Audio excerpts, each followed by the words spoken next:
grande amigo nosso. Ele é pastor lá da igreja de Londres, a igreja de Barclays e Kensal Rice. Os irmãos nos visitou, uma igreja muito boa, muito bonita, muito animada. Então, quem não visitou ainda, pode pegar o endereço do pastor Ivo e visitar quando as igrejas abrirem as portas. Será muito bom. Então, o pastor Ivo está conosco hoje, vai nos abençoar com a mensagem, que Deus abençoe ele, a família dele e todos que vai ouvir essa mensagem, possamos compartilhar para aquele que não nos conhece ainda. Que Deus abençoe o pastor Ivo. Que a mensagem seja de acordo com a nossa necessidade, que o Espírito Santo de Deus possa usar ele mais uma vez para transmitir mensagem de esperança e paz para os nossos corações. Que Deus abençoe a todos. Amém. Amém. Muito obrigado pelas palavras, pastor Hobbs. Eu conheço o pastor Hobbs desde o tempo do NASP. Há algum tempo, não vou falar quanto tempo, que as pessoas podem descobrir que nós já estamos quase velhos, né? O pastor Hobbs, ele é jovem ainda. Eu já tenho cabelinhos brancos. Também, então, vamos orar para que Deus abençoe a mensagem hoje. Bondoso Deus, mais uma vez, te pedimos a tua bênção, a tua direção para o pastor Ivo. Venha trazer a mensagem para nós, que esteja com ele, abençoando ele e direcionando os lábios dele. Pedimos isso em nome de Jesus. Amém. Amém. Eu queria agradecer aí a oportunidade e quando a irmã estiver pronta para cantar, só me falar que eu posso dar um pause aqui no sermão, não tem problema nenhum. Quero agradecer muito aí ao pastor Hobbs por ter me convidado e para mim é um privilégio, uma alegria muito grande estar com vocês nessa manhã. Na verdade, no sábado a gente não deve pagar contas, né? Mas eu estou aí em débito com o pastor Hobbs, ele já pregou várias vezes nas duas igrejas que eu cuido. E também com o pastor Nicodemos, que ele também esteve pregando na igreja de Anzorais e também de Barque, né? Então, eu sou grato a esses dois irmãos aí que têm abençoado as minhas igrejas, né? E hoje, para a honra e para a glória do nome de Deus, estamos aqui. Com certeza, a mensagem que eu vou trazer para vocês talvez não seja tão poderosa como a do pastor Hobbs aí, do pastor Nicodemos, mas a mensagem que eu quero compartilhar com vocês, eu quero dizer para vocês que eu sempre, antes de pregar um sermão, antes de fazer uma mensagem, essa mensagem ela tem que servir para mim. E eu tenho necessidade dessa mensagem, por isso eu resolvi compartilhar com vocês essa mensagem. O pastor Hobbs já orou e eu gostaria de mais uma vez pedir para que nós pudéssemos mais uma vez falar com o nosso Deus. Paizinho querido, nesse momento nós estamos com os nossos pensamentos voltados ao Senhor. Nós estamos aqui para agradecer, porque mesmo acontecendo tudo o que tem acontecido, que as nossas igrejas foram fechadas, o Senhor abriu a oportunidade de nós termos a oportunidade de fazer das nossas casas, cada casa uma igreja. Que o Senhor possa nos abençoar nessa manhã, que nós possamos, ao abrirmos a Tua palavra, que o Senhor possa abrir os nossos corações, que o Divino Espírito possa ser quem vai nos ensinar essa manhã as lições que nós precisamos aprender. Que o Senhor nos dirija, são bênçãos que eu te suplico, em Jesus. Amém. Amém. Quero convidá-los para abrir as vossas Bíblias em Salmos, no capítulo 127 e 128. Esse salmo, segundo alguns estudiosos, é atribuído a Salomão e não a Davi. Na maioria dos salmos, nós sempre pensamos que todos são de Davi, né? Mas esse é atribuído a Salomão. Então, na minha versão está assim: se o Senhor não edificar a casa, em vão trabalham os que a edificam. Se o Senhor não guardar a cidade, em vão vigia a sentinela. Inútil vos será levantar de madrugada, repousar tarde, comer o pão penosamente, granjeastes aos seus amados. Ele o dá enquanto dorme. Herança do Senhor são os filhos, o fruto do ventre, seu galardão. Como flechas na mão do guerreiro, assim os filhos da mocidade. Feliz o homem que enche deles a sua aljava. Não será envergonhado quando pleitear com os inimigos à porta. O 128. Bem-aventurado aquele que teme ao Senhor e anda nos seus caminhos. Do trabalho das suas mãos comerás. Feliz serás e tudo te irá bem. Tua esposa no interior da tua casa será como videira frutífera, teus filhos como rebentos de oliveira, e a rocha da sua mesa. Eis como será abençoado o homem que teme o Senhor. O Senhor te abençoe desde Sião, para que te vejas a prosperidade de Jerusalém durante os dias da tua vida. Vejas os filhos dos teus filhos, paz sobre Israel.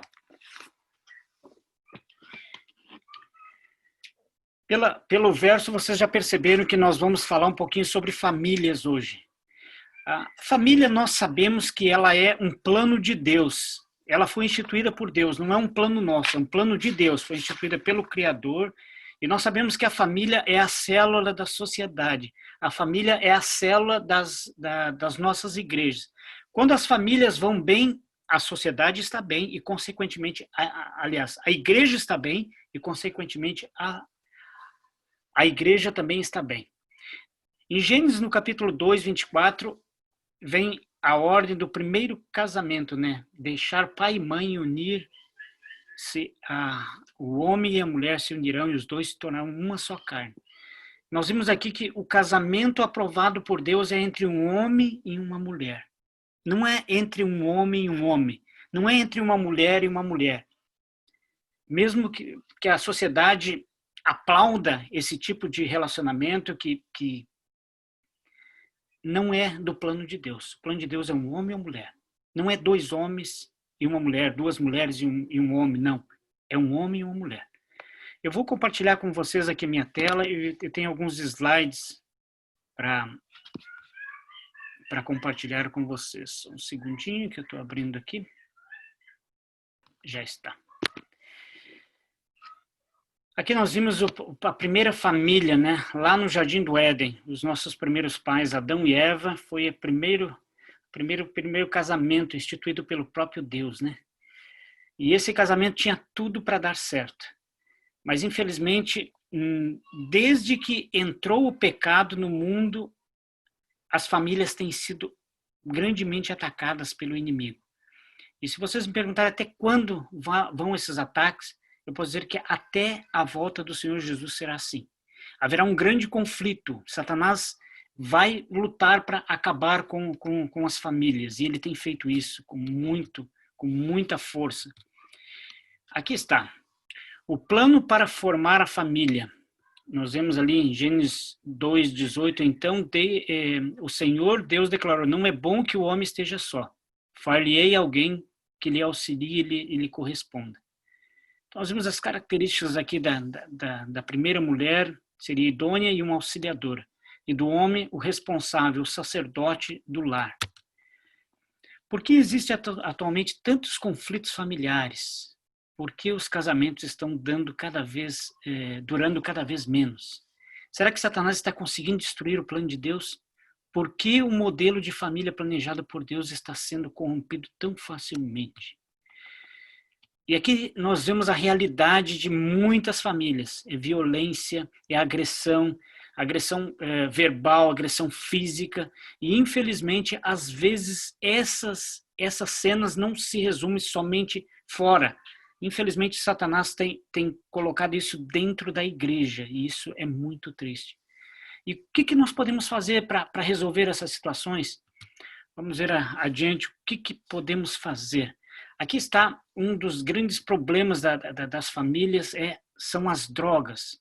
Quando as drogas entram em alguma família, só aqueles que vivem esse drama sabem o quanto é sofrido. Nós vemos alguém que nós amamos, algum dos membros da família inseridos nesse mundo das drogas, onde essa pessoa tem se acabado ela mesma e também acabado com os membros da família.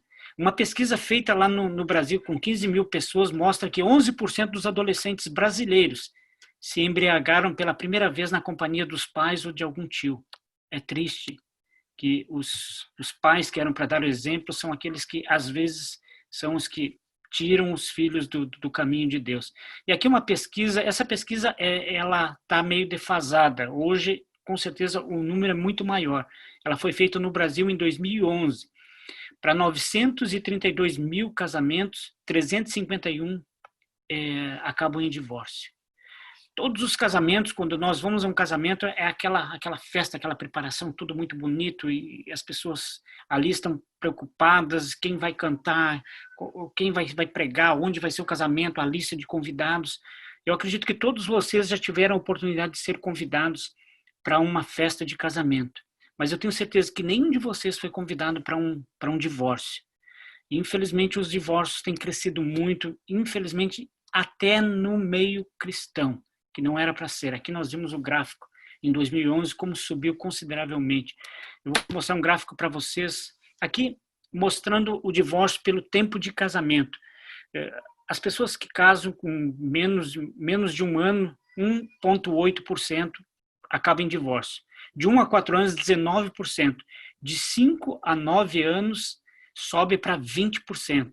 Dizem que os primeiros 5 anos são os mais complicados. Mas por que esses casamentos estão durando tão pouco? O que está acontecendo? Aqui nós vimos um gráfico aqui da Europa. Esse está mais atualizado. Foi feito no período de 1960 até 2018. Nós vimos aqui Luxemburgo campeão em divórcios. Em segundo lugar, nós temos Portugal, Espanha, Finlândia e a Suécia. Esses são os países que mais tem acontecido divórcio aí nesses últimos dias. E aqui vem o conselho bíblico aos maridos, né? Marido deve cumprir com seus deveres conjugais para com a sua mulher. E da mesma forma a mulher para com o seu marido. Outras passagens bíblicas que nos ajudam a entender como deve ser os matrimônios. Por isso, deixa o homem pai e mãe e une a sua esposa, tornando-se os dois uma só carne. Nós vimos aqui que esse conceito bíblico é muito importante para que o casamento possa ir bem, é deixar pai e mãe. Existem casais novos que às vezes casam e tem muita dificuldade, o rapaz tem dificuldade de largar a saia da mãe, e a moça tem dificuldade de largar a mãe e o pai, e às vezes casam e ficam morando juntos com sogro e sogra, e na primeira discussão que o casal tem, já o sogro e a sogra ficam muito tristes porque a nora está brigando com seu filho, só que o filho deles é o marido dela. Daqui a pouquinho os dois estão bem, e o pai e a mãe ficam com problemas. Aqui também, de modo que já não são mais dois, porém uma só carne. Portanto, o que Deus ajuntou, não separe o homem. Mateus 19, versículo 6. Maridos, vós igualmente vivei a vida comum do lar, com discernimento para que não se interrompam as vossas orações. Então, nós devemos ter esse entendimento, porque se nós não tivermos esse entendimento, até as nossas orações serão interrompidas, segundo Pedro, no capítulo 3, versículo 7. Aqui nós vimos onde tudo começou, onde começou a degradação do matrimônio. Foi quando nossos primeiros pais desobedeceram a Deus e pecaram. Então, a partir daí, começa a desgraça dos matrimônios. E é terrível quando nós, pais, todos nós que somos casados aí, temos as discussões com o nosso cônjuge. Infelizmente, nós temos discussão, mas é terrível quando a gente faz isso na presença das crianças. As crianças sofrem muito. Agora, uma coisa que é muito importante, nós temos as nossas diferenças e precisamos realmente resolver essas diferenças, mas nunca devemos dormir sem pedir perdão quando temos qualquer diferença entre nós. Então, o perdão é fundamental, nunca devemos dormir sem perdão. Por que as pessoas brigam? E aqui tem alguns motivos corriqueiros por que nós brigamos, né? Brigar, infelizmente, é uma realidade na vida de todos os casais, né? Temos opiniões diferentes, mágoas, às vezes um pensa mais nele do que no outro, o egoísmo, e são disputas de poder que há entre casamentos. Mas nós temos que entender que nós não estamos para disputar, para ver quem é melhor. Nós somos, a Bíblia fala que nós somos uma só carne. Então, quando somos uma só carne, não pode a carne só ficar brigando entre ela. Então, nós temos que nos unir e unir forças, porque assim o matrimônio vai ter aquilo que Deus espera dos matrimônios.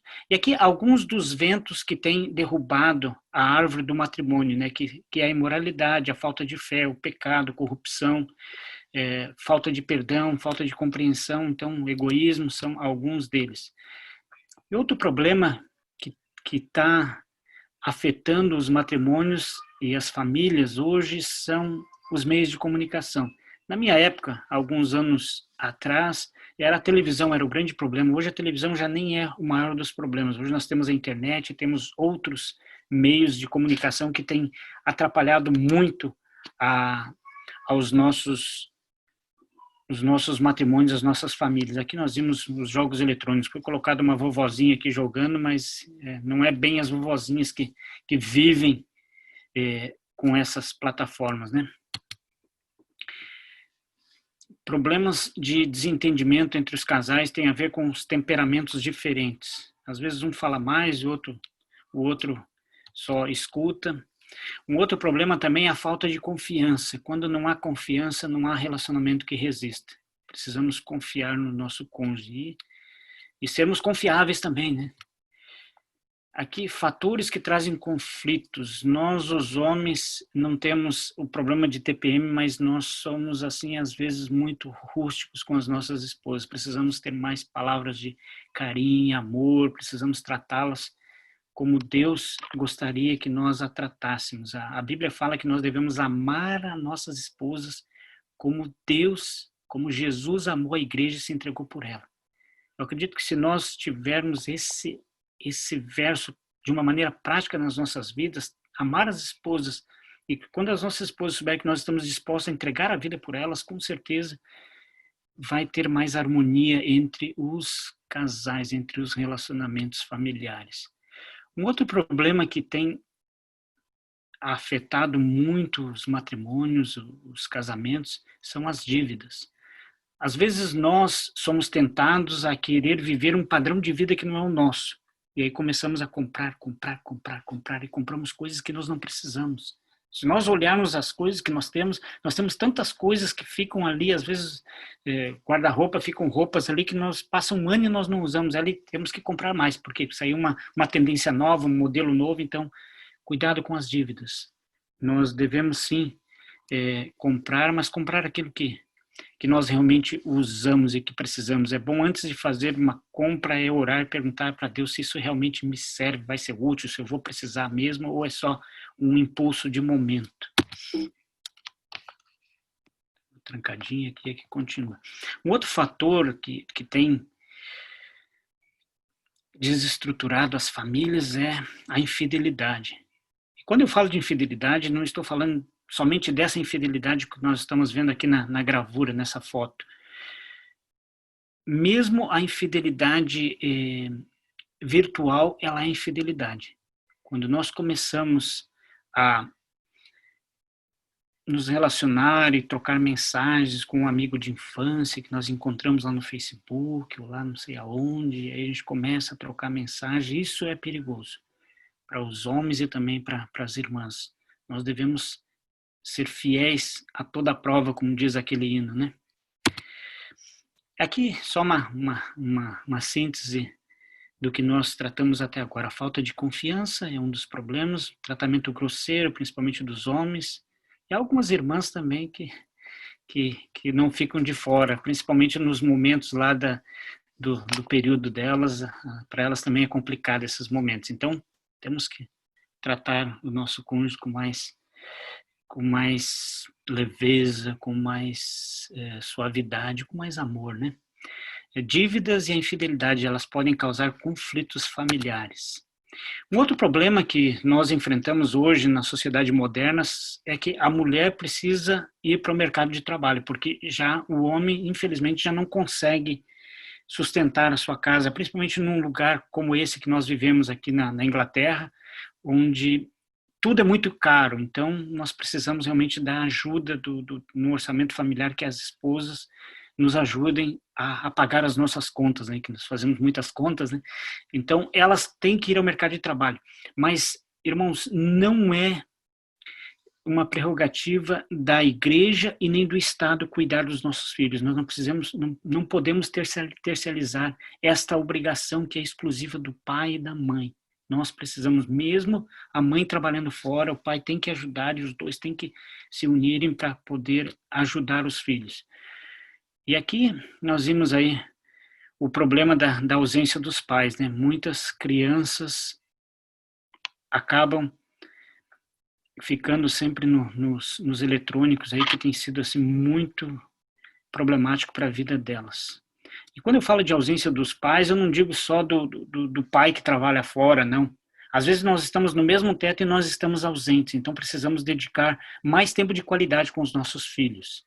E isso é um desafio para todos nós, e eu não me excluo dessa incumbência e dessa obrigação. A Bíblia fala lá em Provérbios que nós devemos instruir as crianças no caminho em que devem andar. E a Bíblia responde, mesmo depois de velhas, elas não se desviarão dele. Então, pais que podem trabalhar fora, né? Todavia não podem descuidar da educação dos seus filhos, né? E aqui mostra como se deve fazer para educar. E uma dos fundamentos é o culto familiar, né? Nós vemos que as mães são muito atarefadas e podem fazer muitas coisas ao mesmo tempo, mas elas devem continuar educando seus filhos, né? E aqui uma pergunta para nós pensarmos: quem que são os professores dos nossos filhos? Quem que está educando os nossos filhos? Será que é os preceitos bíblicos ou será que nós estamos terceirizando isso? O culto doméstico é fundamental. Nós não devemos negligenciar esse culto de maneira nenhuma. Todos aqueles que querem ir para o céu e aqueles que querem levar a sua família para o céu têm essa obrigação de fazer os cultos familiares. Eu sei que é muito complicado nos horários que nós temos aí, tem pessoas que precisam levantar 4 horas da madrugada para ir trabalhar, mas temos que encontrar um horário. O ideal seria 2 vezes, de manhã e à tarde. 2 vezes termos o culto familiar. Desculpe. Aqui ainda falando sobre a estrutura espiritual e moral das famílias, né? Que faz parte do culto familiar. Então, a ausência de Deus é o inimigo número 1 de um lar cristão. Nós precisamos ter Jesus como o maior educador de todos os tempos e é o maior educador dos nossos lares hoje. Sem a presença dele, não há como os lares serem bem estruturados. Os lares têm hoje sido destruídos e muitos divórcios têm acontecido porque Jesus não está presente nos lares. Quando Jesus está presente, a vida muda. Irmãos, eu quero desafiar vocês aqui. Se alguns de vocês conheceu o Evangelho, conheceu a Jesus Cristo e a vida de vocês e a sua vida não mudou ainda, eu lamento informar que você ainda não conhece a Jesus.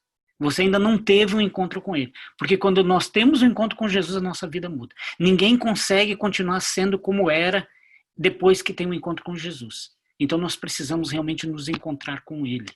E quando Jesus está presente no lar, é como dizia aquele hino das crianças, se na família está Jesus, é feliz o lar. Então nós precisamos realmente convidar Jesus para que Ele faça parte das nossas famílias. Quando Ele está presente, os problemas continuam, mas Ele vai nos ajudando a resolver. Se buscarmos a graça de Deus e exercermos o amor que Ele nos concedeu, poderemos resolver todos os conflitos que surgem em nossas famílias. Que surgirão, que vão surgir ainda. E aqui o sonho de Deus para as nossas famílias tem alguns conceitos básicos, que é a bondade, o respeito, o cuidado, a compreensão, a paciência, o amor, a fé, o perdão e a doação. Esses são alguns deles. A família, ela está em construção, né? Nós precisamos de construir ela nos alicerces da palavra de Deus. A Bíblia fala da casa que foi construída sobre a rocha. A rocha é Jesus Cristo. Pode vir a tempestade que vir sobre a nossa família. Se nós estivermos alicerçados em Jesus, essa casa não vai cair. Há esperança para as nossas famílias, desde que nós possamos colocar Jesus em primeiro lugar nas nossas famílias. Quando nós colocamos Deus, quando colocamos Jesus, o Espírito Santo nas nossas famílias, nós temos respeito, nós temos perseverança, sinceridade, cuidado, fé, companhia, temos todos esses requisitos que são tão importantes e tão indispensáveis para as nossas famílias. Viver é fácil, difícil é conviver. Todos nós sabemos que é um grande desafio. Saem 2 pessoas, para começo de conversa, como a orientação de Deus, é um homem e uma mulher, né? Totalmente diferentes. Criados num ambiente totalmente diferente. E agora precisam conviver juntos. Irmãos, por incrível que pareça, o que separa os casais não são as grandes montanhas. O que a gente não tropeça numa montanha, porque a gente vê a montanha, ela está na frente, não tem como não ver. A gente tropeça nas pequenas pedrinhas no caminho. E o que tem acabado com muitos casamentos são pequenas pedrinhas. São pequenos detalhes que, às vezes, pelo orgulho que nós temos dificuldade de ir e admitir que estamos errados. Eu li em algum lugar alguma situação, uma frase que era a seguinte: aquela pessoa que está mais próxima de Deus sempre é aquela que toma a iniciativa de ir pedir perdão. Se nós ficarmos esperando para que o nosso cônjuge venha pedir perdão, esqueçam, porque ele tem a razão dele assim como você tem a sua razão. Então, resumindo e concluindo, nós, os seres humanos, sempre estamos com razão. Então, eu vou ficar esperando a minha esposa me pedir perdão porque eu tenho razão. E ela vai ficar esperando eu e pedir perdão porque ela pensa que ela tem razão. E aí não há uma convivência fácil, né? Nós precisamos realmente ter essa visão. Agora, para que uma família seja feliz, a Bíblia diz que nós devemos ser bondosos e compassivos uns para com os outros, perdoando-nos mutuamente, assim como Deus nos perdoou. A família é para ser uma bênção. Imagine, por exemplo, uma família onde há muita discórdia, muita briga, muito barulho, muita discussão, muito grito. Agora, eu vivo nesse contexto familiar. E eu resolvo agora bater lá na porta do meu vizinho e oferecer um livro. Eu vim trazer para vocês um livro aqui. Esse livro fala sobre o bem-estar da família. Olha, Jesus, não sei o que, veio, mudou minha vida. Essa pessoa, vocês acham que ela vai aceitar um livro passado por um cristão que vive um cristianismo assim, dessa maneira? Com certeza que não. Agora imagine essa mesma família que tinha todos esses conflitos. E aí, em um determinado momento, a família se converteu e agora os vizinhos começam a ficar preocupados. O que está acontecendo com aquela família? A gente não vê mais barulho, será que está acontecendo alguma coisa? E agora, esse mesmo irmão bate na porta: eu vim trazer um livrinho para vocês. Jesus chegou na minha família e ele mudou. E eu sei que ele pode mudar a sua família também. Vocês acham que as pessoas não estariam abertas para ouvir o Evangelho? Então, irmãos, o Evangelho ele tem mais poder pelo que nós fazemos do que por aquilo que nós falamos. Eu queria contar para vocês uma experiência de uma irmã que ela se batizou e o esposo não. Conta que no dia do batismo, que seria o batismo dela, entrou o seu esposo na igreja gritando e pegou essa irmã pelos cabelos e levou para casa, porque disse que ela tinha desobedecido a ele e essa irmã não ia ser batizada porque ele não tinha dado consentimento para ela ser batizada. E agora ela vai para casa e todos ficam ali muito tristes naquela igreja porque aconteceu essa cena tão bárbara e tão triste. Mas essa irmã, ela mandou um bilhetinho para o pastor visitante que estava nessa igreja, que ele no outro dia ele estaria voltando para o seu país, para sua casa, e ela falou: pastor, não vá embora sem me batizar. Amanhã, às 6 horas da manhã, eu estou indo para a feira, e antes de ir à feira eu quero passar na igreja para que o senhor me batize, depois o senhor pode ir embora. Então, ela foi e os 2 pastores estavam esperando ela, eles colocaram lá um saco plástico na cabeça dela para batizá-la, para que o marido não ficasse sabendo que ela tinha sido batizada se ela chegasse com o cabelo molhado, né? E eles efetuaram o batismo, e essa irmã fala para o pastor: pastor, ore por mim, porque eu não sei como será a minha vida a partir de agora. Eu realizei o sonho da minha vida de ser batizada, mas o meu esposo, se ele descobrir, será terrível para mim. E essa irmã volta para casa e quando ela chega, aí ela começa a trabalhar lá de uma maneira que muitas vezes nós trabalhamos quando temos um cônjuge que não tem a mesma fé que nós. Ela começou: a partir de hoje não tem mais carne de porco aqui nessa casa, a partir de hoje nós vamos guardar o sal. E quanto mais ela falava isso, mais o marido tratava ela mal, porque não aceitava aquelas regras que ela estava trazendo para ele. E houve e essa irmã, ela sentiu que a pregação dela falada não estava surtindo efeito. E ela, depois de tanto orar e pedir a iluminação de Deus, Deus orientou ela que ela deveria viver aquilo que ela tinha aprendido até então. E agora ela para de pregar com palavras e começa a pregar com atitudes. O seu esposo, devido às regras que ela tinha trazido, ele começava a tratar ela muito mal. E ela tratava ele bem. Ele chegava em casa, a comidinha estava pronta na hora. e ela fazia tudo, e ele xingava ela e ela ficava quieta. Antigamente ela xingava muito mais que ele. Quando ele puxava no cabelo dela, ela puxava no cabelo dele. Ela chegava até bater com uma panela nele, né, se fosse preciso. E agora ele não começa tá sem entender o que está acontecendo na vida da sua esposa. E ele vai e comenta para um amigo: eu não sei o que tá acontecendo com a minha esposa. Ela tem tratado muito bem, apesar de eu tratar ela com grosseria, ter tratado mal. E aí o seu amigo fala: olha, eu acho que ela tem um amante. Ela deve estar te traindo, porque ela está te tratando bem assim que é para você não desconfiar. E agora esse homem fica muito intrigado: será que a minha esposa está me traindo? E o que ele faz? Ele fala: oh, se ela estiver me traindo, eu vou descobrir. E um dia ele sai e diz que vai trabalhar e que vai voltar só no final da tarde, que não sei o quê, e ele volta. Ele fala: se ela estiver me traindo, hoje eu vou descobrir. E quando ele entra na casa, pé por pé, ele vê que ela está no quarto e está conversando com alguém. E agora ele fica mais irado ainda e fica apavorado e começa a tremer. E realmente o meu amigo tinha razão, ela está me traindo. E agora ele vai até a cozinha e pega uma faca e fala: eu vou resolver essa situação agora. Ela está me traindo, eu vou resolver isso agora. E ele vai correndo para o quarto, mas antes de entrar no quarto, ele para e começa a escutar o que a sua esposa está falando. E ele nota que ela não está falando com alguém, ela está orando, está falando com Deus. E ali na oração dessa irmã, ela fala o seguinte: Senhor, não desista do meu esposo. Ele é um homem bom. Ele às vezes é grosseiro, mas ele é um homem bom, não desista dele, Senhor. Eu não quero ir para o céu sozinho, eu quero que o meu esposo vá comigo. Por favor, Pai, não desista do meu esposo. Ele é um homem bom. Eu sei que ele vai entregar a sua vida ao Senhor, eu sei, eu tenho orado por ele sempre. E quando ele ouviu a sua esposa orar daquele jeito e ter demonstrado tanto carinho por ele, ele entra no quarto ainda com a faca na mão. A esposa fica apavorada quando vê o marido com a faca na mão, mas ele percebe que ela fica apavorada, larga a faca, abraça ela e fala para ela: olha, eu não sabia que você me amava tanto. Eu não sabia que você queria tanto que eu fosse para o céu. Eu gostaria muito de ter a oportunidade de um dia ir à sua igreja. Quando é que tem culto lá? Ela falou: hoje é quarta-feira e hoje tem culto. E ele conta que desde esse dia ele tem ido à igreja. Eu pulei uma parte da história aqui. Ele conta essa história para o pastor que voltou para a igreja muito tempo depois e encontrou ele como um diácono da igreja.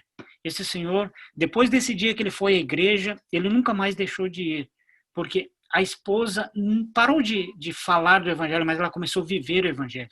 E eu desafio a cada um de nós, para que nós possamos ter uma vida em harmonia com a família, precisamos viver esse evangelho que nós pregamos. Aqui está. Qual é o alerta que Deus nos dá? Se alguém não cuida dos seus parentes, especialmente da sua própria família, negou a sua fé. Ele é pior que um descrente. Então nós precisamos realmente cuidar das nossas famílias. Eu vou passar aqui um videozinho que fala do exemplo de um pai, para que nós pais possamos seguir esse exemplo.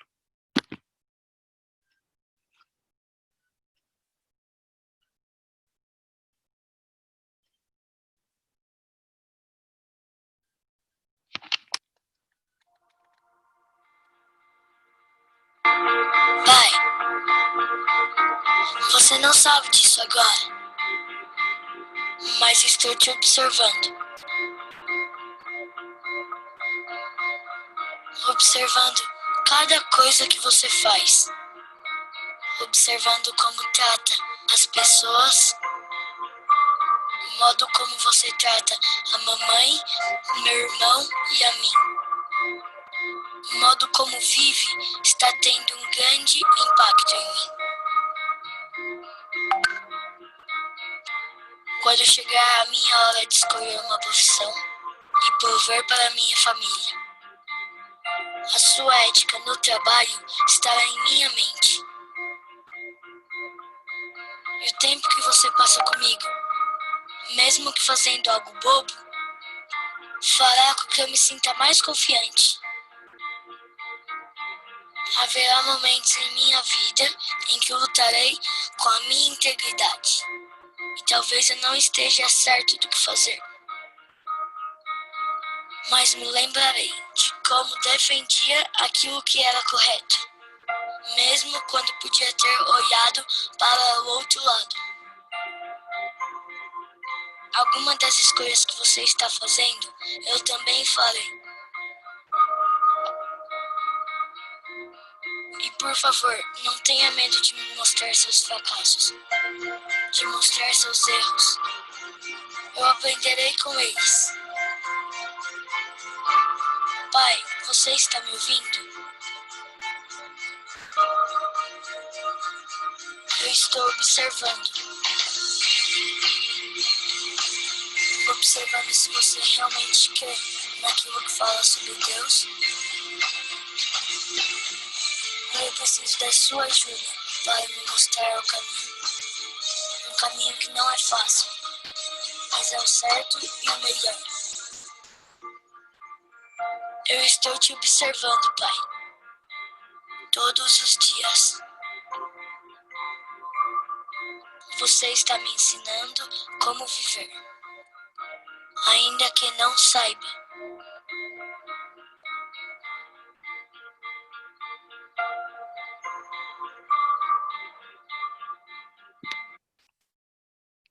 Nós vimos aqui a importância de um pai, né? Eu tenho 2 filhos, um de 9 anos e o outro vai fazer 2 agora em novembro. E é incrível como eles não escutam o que nós falamos, mas eles escutam aquilo que nós fazemos. E nós, pais, precisamos realmente ter essa consciência muito clara nas nossas mentes. Aqui algumas recomendações para os maridos, né? Portanto, cada um de vocês, né, também ame a sua mulher como a você mesmo. E a mulher trate o marido com todo respeito, Efésios 5:33.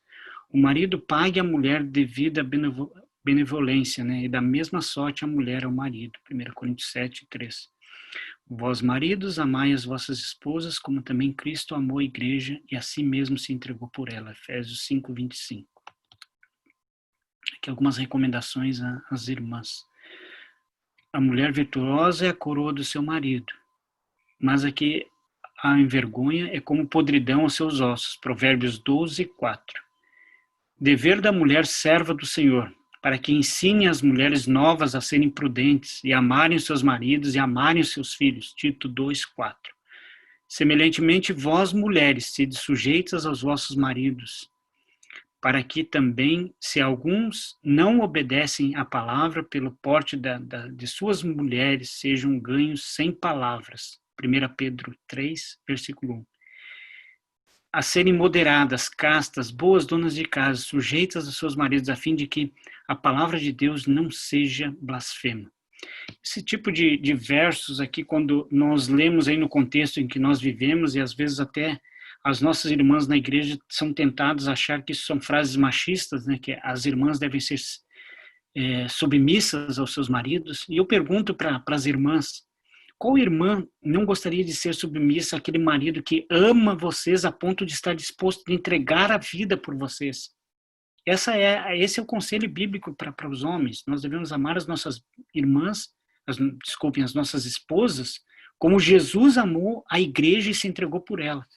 Então, eu tenho certeza que se as irmãs, as esposas sentirem que os maridos estão dispostos a entregar a vida por elas, por amor, eu tenho certeza que elas não terão dificuldade nenhuma de serem submissas a esses homens que as amam tanto.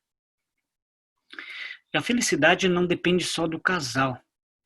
Os filhos também fazem parte dessa felicidade. Nós vimos aqui em Êxodo, no capítulo 20, versículo 12, é o único mandamento com promessa, né? Honra o teu pai e a tua mãe, a fim de que tenha uma vida longa na terra que o Senhor teu Deus te dá. Então, filhos, todos nós somos filhos. Honra teu pai e tua mãe. Se você fizer isso, a Bíblia é clara, você vai ter uma vida longa. Quer ter vida longa? Honra pai e a mãe. Vós, filhos, sede obedientes aos vossos pais no Senhor, porque isso é justo. Paulo amplia um pouco esse conceito da obediência dos filhos. Nós devemos ser obedientes no Senhor. Isso significa que só existe um argumento que os filhos podem deixar de obedecer aos pais, quando não é no Senhor. Se algum pai vem e dá orientação para que o filho não siga Jesus, então o filho está liberado para, nesse momento, desobedecer o seu pai. é só no Senhor. No demais, sempre os filhos devem obedecer os pais. Às vezes os filhos não entendem algumas regras da casa, algumas regras que os pais passam, mas saibam, filhos, que sempre, sempre as regras da casa é para o bem de vocês. E vocês só vão entender os pais de vocês quando vocês forem pai e mãe. Antes disso, vocês não vão entender. É difícil, às vezes, obedecer, mas aqueles que obedecem terão vida longa. Aqui, algumas coisas que levam ao divórcio. A ira, a infidelidade, são coisas que nós já falamos. E aqui, um desafio às famílias, né? No casamento, nós somos sempre desafiados a manter a família no altar, e é o dever de todo cristão remido. Satanás sempre irá tentar destruir a nossa herança, mas o Senhor prova o seu amor e nos dar o privilégio de vivermos um projeto familiar. Portanto, devemos orar e tomar o exemplo de Ana, que dedicou seu filho para o serviço do Senhor. Dedique seu tempo e invista na família. Essa é a nossa recompensa nesse mundo. Ensine o seu filho no caminho que ele deve andar. Maridos e esposas, torne o seu lar um lugar de bênção e o casamento uma verdadeira fonte de alegria. Não desista da sua família. Mesmo que esteja difícil, não desista. Trabalhe por ela. Nunca deixe aquilo que você não pode fazer atrapalhar aquilo que você pode fazer. O que posso fazer, então, em prol da minha família? Tudo é comunicação, né? Respeito e bom gosto, né? O respeito vem do latim e significa olhar de novo, olhar para trás e mostrar atenção pela importância de uma pessoa, né? Respeito é conquistado e adquirido, né? E também pode ser resgatado. Respeitar os pais é uma ordem bíblica. Não há como burlar esse mandamento. Um dos 10 mandamentos de Êxodo, capítulo 20, né? E é ter a bênção de Deus na vida. Enquanto houver afeto, haverá família. Precisamos entender melhor como Deus vê o conceito das nossas famílias. Que as famílias bem edificadas, elas devem ser edificadas na presença de Deus. Se não houver a presença de Deus, não há família. Não é uma casa bonita que vai fazer a felicidade de uma família, mas é a presença de Deus. Quando Deus está presente, quando Deus é o alicerce, quando Jesus é a base, a rocha, essa família vai ser uma família bem edificada, uma família... Pode vir as tempestades que vier, assim como a casa que foi edificada na rocha, ela não caiu.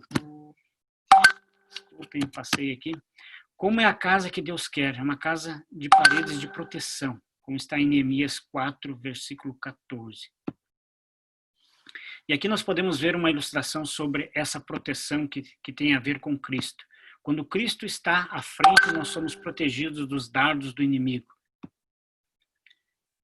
A casa que Deus quer tem um teto, e esse teto é a presença de Deus nela. Deve ter a água, que é igual à fé, né? Deve ter a luz da palavra de Deus. Essa é uma casa bem ordenada, é uma casa que Deus espera. Para concluir aqui, nós vemos que a casa vista por Deus é assim como não importa se é grande ou pequena. É um lugar firme, é uma rocha com proteção da presença do Senhor, onde flui rio do Espírito e a luz da palavra de Deus.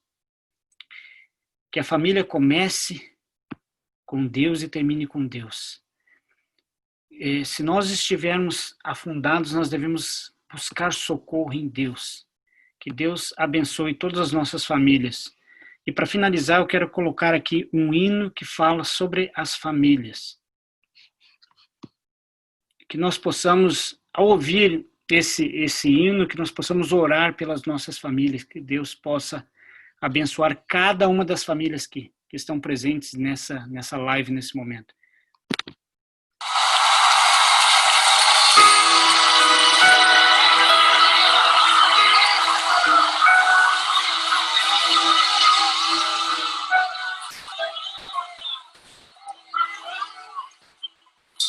Estão tentando destruir as bases da família, o modelo de Deus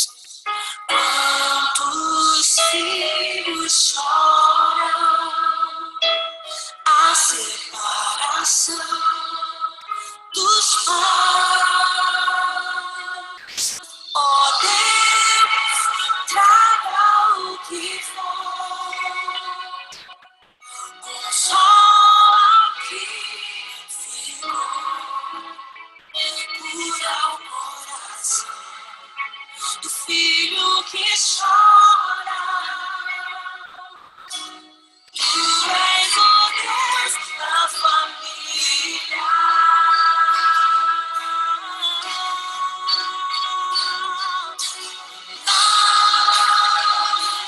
Não desista do meu lar, oh Pai.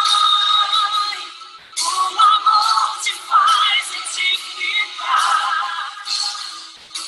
A tua casa será mentira. Creia, Pai, Pai, seja um herói, Pai, confesse, constrói. A tua casa será bendita. Creia no Deus da família. Sua família nasceu no coração de Deus. Deus tem poder para transformar a sua casa, transformar a sua família. Você e sua casa serviram ao Senhor. Creia.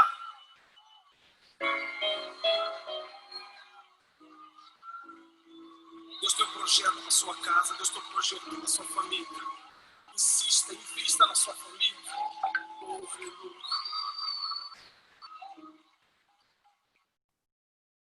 Amém. Eu gostaria nesse momento, para encerrar, orar por todas as famílias que fazem parte desse culto de adoração ao nosso Deus nesse momento. Vamos orar. Eu vou me ajoelhar aqui. Se alguém tiver condição de se ajoelhar em suas casas, aí eu convido que possa se ajoelhar. Quem não puder, como está. Senhor nosso Deus, muito obrigado porque o Senhor criou a família. Obrigado porque lá no Éden as duas instituições que o Senhor estabeleceu foi o sábado e também as famílias. Obrigado porque a família é esse lugar onde nós somos quem somos e somos aceitos. Se somos filho pródigo, quando nós voltamos ao lar, o nosso pai, a nossa mãe sempre está com os braços abertos para nos receber. Paizinho, Satanás tem lutado muito para desestruturar as famílias. Ele tem lutado muito para criar discórdia, criar lutas, conflitos, brigas entre casais que têm afetado as crianças. Que o Senhor, Pai, como um Deus restaurador que é, que o Senhor possa restaurar todas as nossas famílias. Que o seu Espírito possa trabalhar nos nossos corações. Tira dos nossos corações todo o orgulho, Pai, porque às vezes é tão difícil nós humilhar e pedir perdão para o nosso cônjuge, quando muitas vezes nós mesmos somos errados, mas que o Senhor possa, por favor, possa reinar em cada uma das famílias. Que o seu Espírito reine em cada um de nós. Abençoa cada uma das famílias, Pai. Abençoa o pastor Robes e a sua família. Abençoa as famílias dos anciões, dos líderes, de cada membro da igreja. Família do pastor Nicodemos também, que o Senhor abençoe também ela. Temos um sábado abençoado na sua companhia. São bênçãos que nós suplicamos e as agradecemos nos méritos de Jesus Cristo, nosso amante Salvador. Amém.